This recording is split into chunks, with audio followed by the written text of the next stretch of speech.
Olá! O Teatro Caos dá início à série de videoaulas falando de teatro com o caos. Nessa temporada, o tema é o teatro brasileiro. Serão 6 episódios que farão um breve panorama da história do teatro no Brasil. As aulas são apresentadas pelo ator, professor e doutorando em literatura brasileira Evandro Neto. O programa é destinado a alunos do ensino médio e interessados em teatro no geral. No episódio de hoje, Panorama do Teatro Brasileiro 1, o Neto vai falar sobre literatura de catequese e o teatro jesuítico. Se inscreva no canal e ative as notificações. E se gostar do conteúdo, dá uma curtida. Boa aula!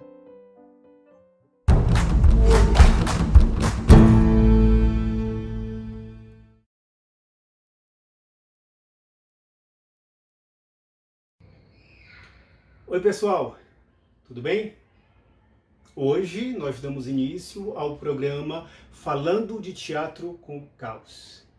Ao longo desse programa, que está dividido em 6 encontros, nós vamos levantar algumas possibilidades de leitura, algumas possibilidades de discussão a respeito das relações entre literatura e teatro.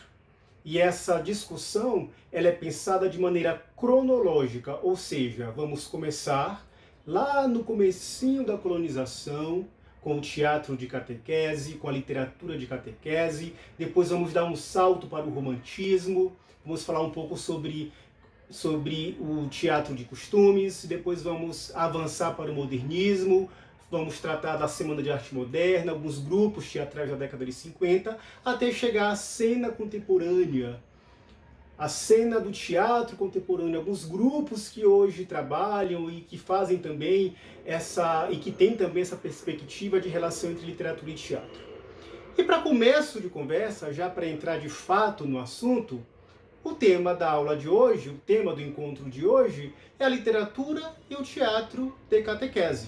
E quando a gente pensa nesse período da história do Brasil, ou do Brasil colonial, nós não podemos nunca perder de vista as relações que essas manifestações artísticas têm, as relações que essas manifestações guardam com o contexto histórico em que elas são produzidas.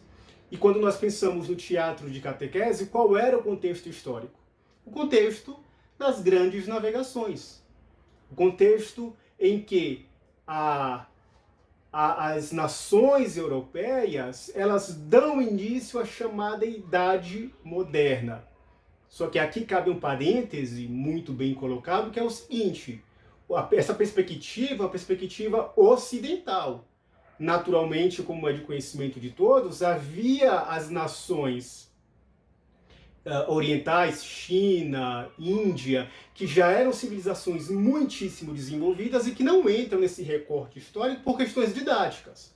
Mas nós não podemos perder de vista que esse ponto de vista que nós estamos trabalhando aqui é um ponto de vista ocidental. Então, dentro desse recorte histórico, dentro desse recorte didático, nós podemos dizer que o contexto histórico trabalhado é o contexto das grandes navegações, o início, a inauguração da era moderna na civilização ocidental. E dentro desse contexto das grandes navegações, Portugal, o país Portugal, se desponta como um pioneiro das grandes navegações. E dentro dessa perspectiva em que Portugal era um pioneiro, nós temos o projeto econômico, político de Portugal. E qual era esse projeto? O projeto era que Portugal despontasse, surgisse como uma grande nação, de modo que tivesse condições socioeconômicas e políticas de competir, de concorrer com as nações maiores, Inglaterra, França, Holanda, Espanha, etc. Então, nesse caso, o projeto de Portugal era: vamos avançar, vamos conquistar terras, nações, povos, para que nós possamos estar no páreo para combater, ou para enfrentar, para concorrer com essas nações. E aí que se dá o descobrimento do Brasil. Coloque-se muitas aspas nessa expressão que nós aprendemos lá na escola com a tia Cotinha, né? Lá no ensino fundamentalzinho. Né? Coloque-se muitas aspas aí. Não houve um descobrimento.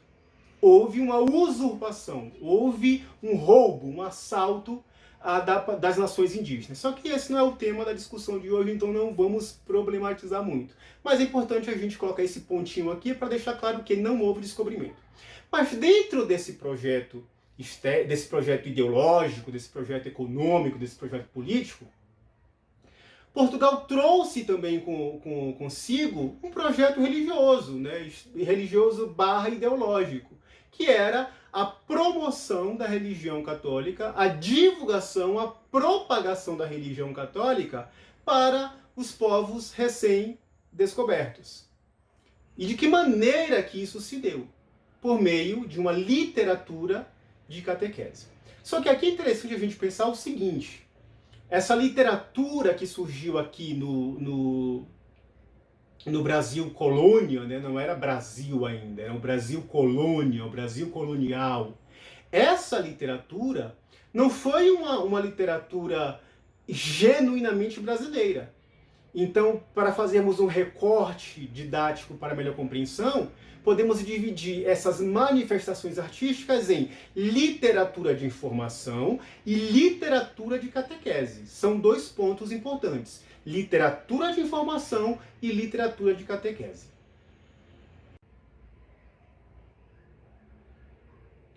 A literatura de informação, como o próprio nome já diz, era uma literatura que tinha o objetivo informar. Informar para os reis, os príncipes, os políticos, a população europeia, tudo aquilo que acontecia nos países recém-descobertos. Como países recém-descobertos, nós podemos considerar toda a América, né? América do Sul, que hoje é a América do Sul, América Central, América do Norte. Mas vamos focar, nesse primeiro momento, no Brasil. O que nos interessa aqui é o Brasil. Então, quando eu me referi a países, ou a país, ou a regiões conquistadas, eu estou falando de Brasil.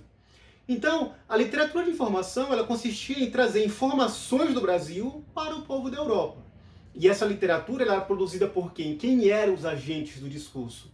Eram os cronistas, os viajantes, os próprios religiosos, os aventureiros, que vinham aqui, né, por meio das embarcações, das navegações, das viagens, que vinham até aqui e aqui colhiam informações, cartas, bilhetes, pequenos versos, poeminhas, né, e mandavam lá para a Europa. E nesse tipo de produção, nesse tipo de escritura, eles faziam a descrição do lugar.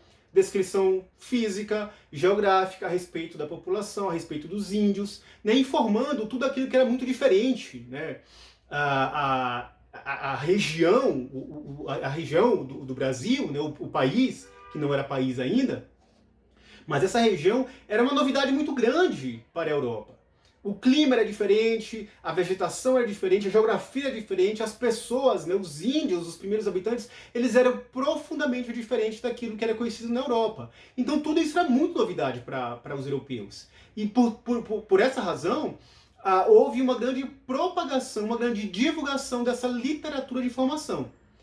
Então, só para fechar, para melhor compreensão, a literatura de informação tinha como objetivo capturar, cooptar informações a respeito do Brasil e vender, divulgar na Europa. Por isso é chamado de literatura de informação.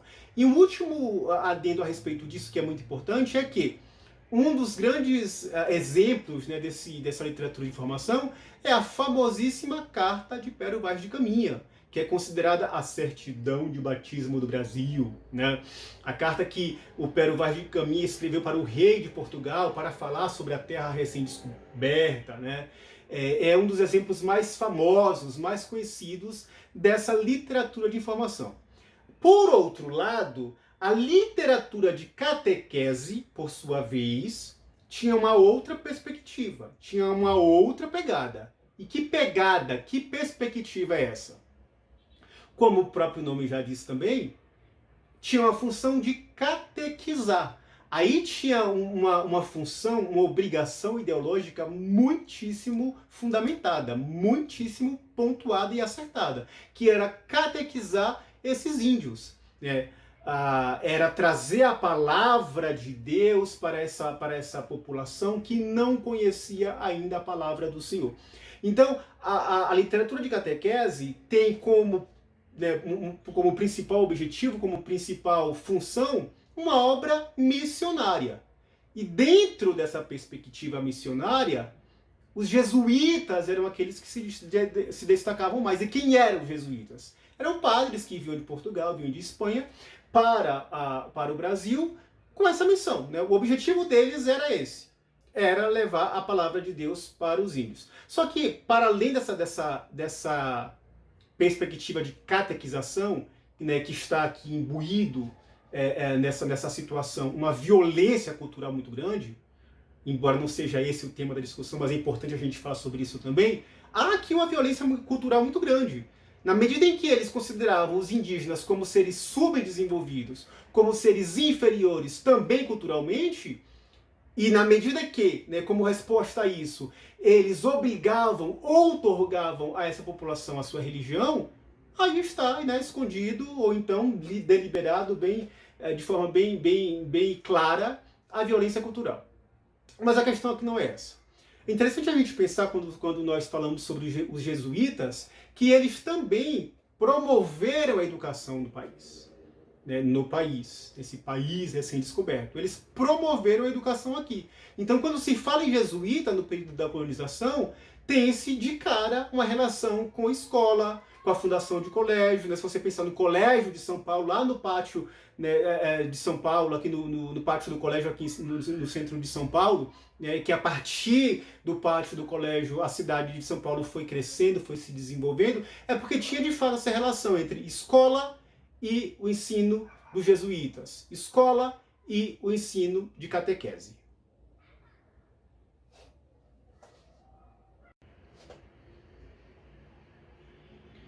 E quando nós falamos em literatura de catequese, em teatro de catequese, não podemos deixar de mencionar o padre José de Anchieta. Anchieta foi uma figura seminal, profundissimamente importante para a literatura de catequese e para o teatro de catequese. Primeiro porque ele era um padre, um jesuíta, que era autodidata, né? Ele aprendeu o tupi sozinho, olha que interessante, ele aprendeu a língua tupi, obviamente, de um ponto de vista, né, missionário, não foi porque ele queria aprender o tupi, não, ele aprendeu para que pudesse traduzir a Bíblia, né, ou os sermões da língua portuguesa ou do espanhol para o tupi e assim facilitar a catequização. Mas para além dessas questões ideológicas, né, que nós não vamos tratar aqui de forma adequada, infelizmente, mas não podemos deixar de considerar o quanto esse padre ele era muito inteligente, né? Ele era autodidata, ele aprendeu a língua sozinho, a língua tupi sozinho, ele normatizou uma gramática bilíngue, né, em que ele fazia essa relação do tupi, português, tupi, é muito interessante. E a partir daí, ele de fato efetivou, ele fez com que o processo de catequese, o processo missionário, alcançasse algum sucesso. Se não fosse Anchieta, possivelmente os caminhos para a catequização seriam outros. E é importante mencionar ainda, né, a obra dele foi tão interessante, foi tão relevante, que hoje serve de material de pesquisa para se compreender o próprio teatro de catequese, a própria literatura de catequese. Há hoje pesquisadores aqui no Brasil que se debruçam sobre a obra de Anchieta para melhor compreender e fazer essa relação. Inclusive tem um professor chamado Eduardo Navarro, ele dá aula na USP, e ele fez uma gramática da língua tupi, chama o tupi moderno, a gramática do tupi moderno, que tem muitas fontes, ele buscou muitas fontes nas gramáticas normatizadas por Anchieta. Mas é interessante a gente pensar, quando fala sobre Anchieta, quando fala sobre o teatro de catequese e a literatura de catequese, que essa literatura e esse teatro eram muito pensados com esse objetivo da catequização, só que não era somente isso. Tinha um certo teor artístico, sim. Né? Anchieta não tirou essas ideias da cabeça dele do nada, não. Né? Ele bebe muito da fonte da dramaturgia, por exemplo, da dramaturgia da Idade Média, né? Do período medieval. E não à toa, esse teatro, essa literatura tem uma relação religiosa muito grande, né? Porque, como nós estamos lembrados, a Idade Média foi um período de predomínio da Igreja Católica. Então, quando Anchieta pega essas referências na Idade Medieval, né, no período medieval, ele está assinando, atestando que também a sua produção artística e intelectual guarda essas relações religiosas. E é interessante pensar do ponto de vista do conteúdo que ali estava toda a devoção que Anchieta tinha à Igreja Católica, né? A Virgem Maria, por exemplo, é uma personagem praticamente onipresente nas peças dele, nos escritos dele, nos poemas que ele escrevia, né? Sempre colocando a Virgem Maria como essa mediadora, essa personagem conciliadora, né, entre os índios e Deus, né, que facilita o acesso dos índios a Deus. Só que as peças, sobretudo as peças, a poesia também, mas sobretudo as peças de Anchieta, elas tinham um fundo, uma perspectiva ideológica muito grandes. E como isso era feito? Ele fazia o seguinte, ele fazia com que os índios que estavam interpretando as personagens, esses índios, quando estivessem interpretando personagens que tinham uma conotação má, ruim, né, porque a perspectiva da dramaturgia de Anchieta era a seguinte, era o bem versus o mal. É a dicotomia medieval, né, o período em que a Igreja Católica dominava, né, a Idade Média. Então temos aqui o bem de um lado e o mal do outro lado. Toda essa relação dicotômica é trazida para as peças de Anchieta. É trazida para o teatro de catequese. Então, nesse sentido, quando uma personagem ela representava o mal, ou a personificação de algum vício, por exemplo, a mentira, a gula, a avareza, a luxúria, os 7 pecados capitais, né? Quando uma personagem representava esses vícios, essa personagem, as falas atribuídas a ela, a essa personagem, eram faladas em tupi. E quando uma personagem representava um anjo, ou um santo, ou alguma virtude, né, alguma virtude relacionada ao cristianismo, à Igreja Católica, essa personagem tinha uma fala na língua portuguesa, no português ou em espanhol. Olha que interessante isso, né? Nós temos aqui meio que uma mensagem subliminar. Isso é uma característica da fatura das peças de Anchieta muitíssimo inteligente. Para o bem ou para o mal, mas é muito inteligente. Porque ele fazia aqui meio que uma lavagem cerebral, ele introduzia uma mensagem subliminar nos índios dizendo o seguinte, olha, aquelas informações que estão relacionadas à sua língua, à sua cultura, representam o mal. As informações que estão relacionadas à cultura dos cristãos representam o bem.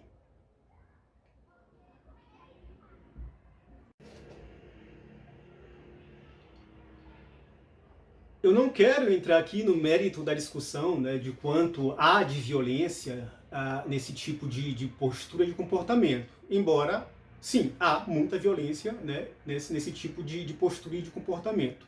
Porém, o que interessa para nós pensarmos aqui é que essas estratégias que Anchieta ele promovia, ou as estratégias que ele utilizava na composição de suas obras artísticas, surtia muito efeito. Isso é uma grande realidade, né? Porque dessa maneira ele conseguia alcançar, tocar, chegar no coração do índio, chegar no coração do gentio. O índio era considerado gentio, né? Era chamado de gentio.